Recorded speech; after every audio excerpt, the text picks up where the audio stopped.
گدھے کی ہوشیاری۔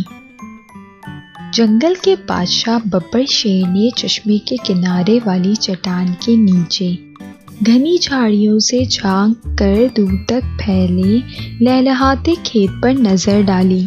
بہت دور ایک درخت کے نیچے کوئی چیز ہلتی ہوئی نظر آ رہی تھی۔ وہ ہرن تھا۔ شیر رات سے بھوکا تھا۔ ہرن کے لذیذ گوشت کے تصور سے اس کے منہ میں پانی آ گیا اور ایک ماہر شکاری کی مانند جھاڑیوں کی آڑ لیتے ہوئے اس نے ہرن کی طرف قدم بڑھائے۔ دوسری طرف ایک چیتا بھی ہرن پر نظریں جمائے ہوئے تھا۔ بھوک سے اس کے پیٹ میں بھی چوہے دوڑ رہے تھے۔ چیتے نے بھی ہرن کی طرف دوڑنا شروع کیا۔ ہرن دونوں طرف سے بڑھتے ہوئے خطروں سے بے خبر نرم نرم گھاس کھانے میں مصروف تھا۔ جانور خطرے کی بو سونگھ لیتے ہیں۔ ہرن نے بھی خطرے کی بو سونگھ لی تھی۔ اس نے کان کھڑے کر کے گردن گھما کر چشمے کی طرف دیکھا۔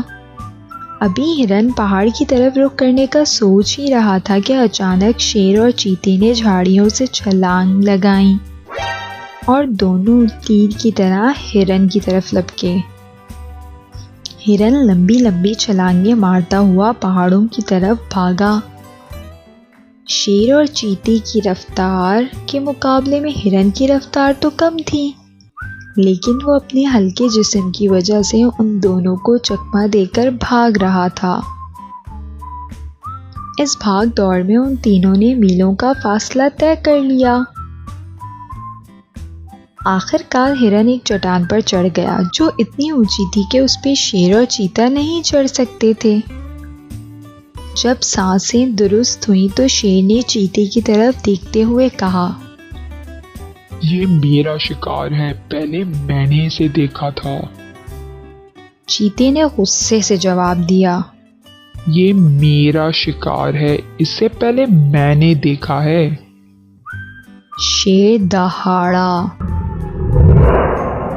میں تم سے زیادہ طاقتور ہوں، اس لیے اس شکار پر میرا حق ہے۔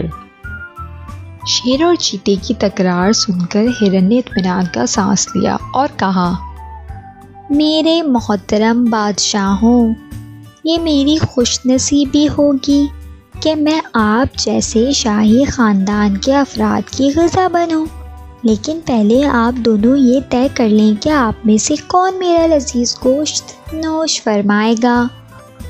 شیر اور چیتا دوبارہ تکرار کرنے لگے۔ اسی دوران ادھر سے ایک گدھے کا گزر ہوا۔ ہرن نے جھٹ سے مشورہ دیا، میرے خیال سے آپ دونوں اس سلسلے میں گدھے صاحب سے مشورہ کر لیں۔ شیر نے کہا، چلو مجھے منظور ہے، وقت پڑنے پہ تو گدھے کو بھی باپ بنانا پڑتا ہے۔ چیتے نے گدھے کو آواز دی، او گدھے، ادھر آ۔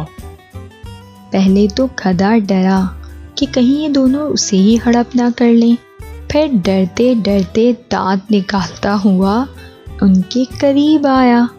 پھر جب اس نے پورا قصہ سنا تو خوشی سے مشورہ دیا، ہاں تو شیر صاحب، آپ کا دعویٰ ہے کہ آپ نے ہرن پر پہلے نظر ڈالی، جبکہ چیتے صاحب کا دعویٰ ہے کہ ہرن کو دیکھ کر پہلے ان کی رال ٹپکی۔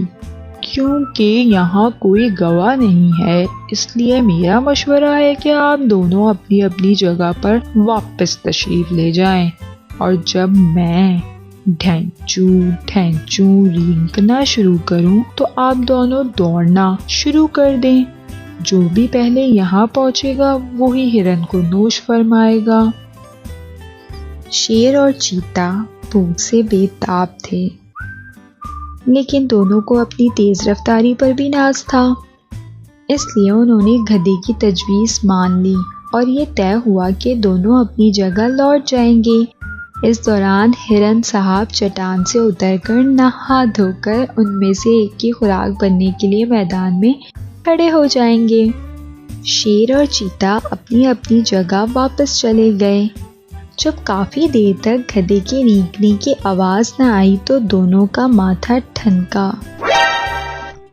پہلے تو انہوں نے ایک دوسرے کو گھورا، پھر چٹان کی طرف دوڑنا شروع کیا۔ جب وہ چٹان کے نزدیک پہنچے تو دیکھا وہاں چاروں طرف سناٹا تھا، ہرن کا کہیں پتہ نہ تھا اور گدھا وہ بھی غائب تھا۔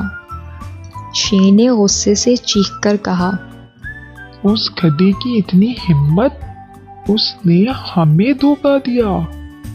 چیتے نے سر جھکا کر افسوس سے کہا، شیر صاحب، گدھا وہ نہیں، گدھے تو دراصل ہم دونوں ہیں۔ پھر کیا؟ دونوں سر جھکائے اپنی اپنی راہ چل دیے۔